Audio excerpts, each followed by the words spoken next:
Somehow, I can't believe there are any heights that can't be scaled by a man who knows the secret of making dreams come true. This special secret, it seems to me, can be summarized in 4 C's. These are curiosity, confidence, consistency, and courage. And the greatest of these is confidence. When you believe a thing, believe it all the way, implicitly and unquestionably. How many of our childhoods were filled with the magic and wonder of cartoons like Mickey Mouse, Donald Duck, and of course Goofy? Without the brilliance, determination, and innovation of one man, our childhoods might not have been so filled with the magic that Disney brought us and continues to bring even in his death. Let us catch a glimpse into the world and imagination of one of the world's most innovative and imaginative men by exploring his early childhood dreams and ambitions and the road he pioneered that eventually led generation after generation into the world of Walt Disney. Walt showed a love and passion for life and arts at an early age. At age 7, Walt began selling his cartoons to his neighbors. In high school, Walt chose to focus on drawing, photography, and the school paper. In the evenings, Walt attended the Academy of Fine Arts to improve his artistic abilities. Walt had such passion for the arts that he would later sneak out of his home to perform skits at a local theater. At age 16, Walt attempted to enlist in the Army. Although still too young to be considered for enlistment, Walt, of course, found a way to serve his country and display his artistic talent. Walt traveled overseas to France after enlisting in the Red Cross, where he drove an ambulance that he himself decorated in Disney original cartoons. Upon returning home from France, Walt produced short animated films in Kansas City.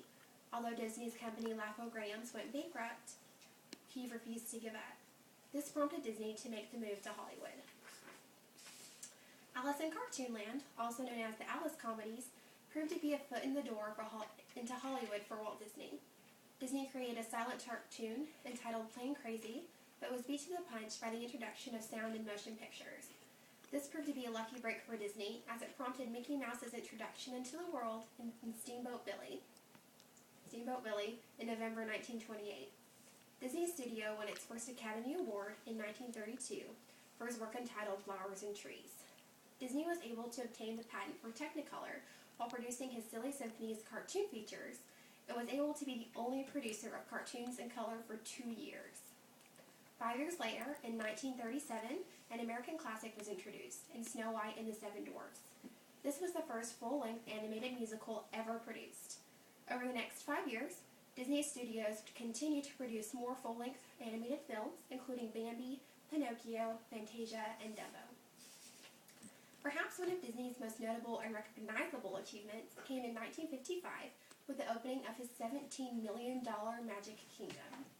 According to Just Disney, not only has the park increased its investment tenfold, but by the beginning of the second quarter century, it entertained more than 200 million guests, including presidents, kings and queens, and royalty from all over the globe. In 1954, Disney entered the world of television, producing classics like the well-known Mickey Mouse Club. 8 years later, the presentation of Wonderful World of Color became one of the first to introduce a program entirely in color. Disney set its sights even higher in 1965 when he became the design director of Epcot, experimental prototype community of tomorrow.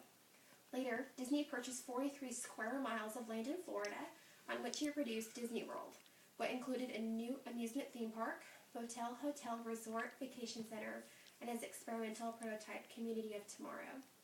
It took Disney 7 years to plan his masterpiece, and he finally opened the doors to Walt Disney World Resort in October of 1971. Epcot opened 9 years later, followed by Disney MGM Studios theme park in 1989.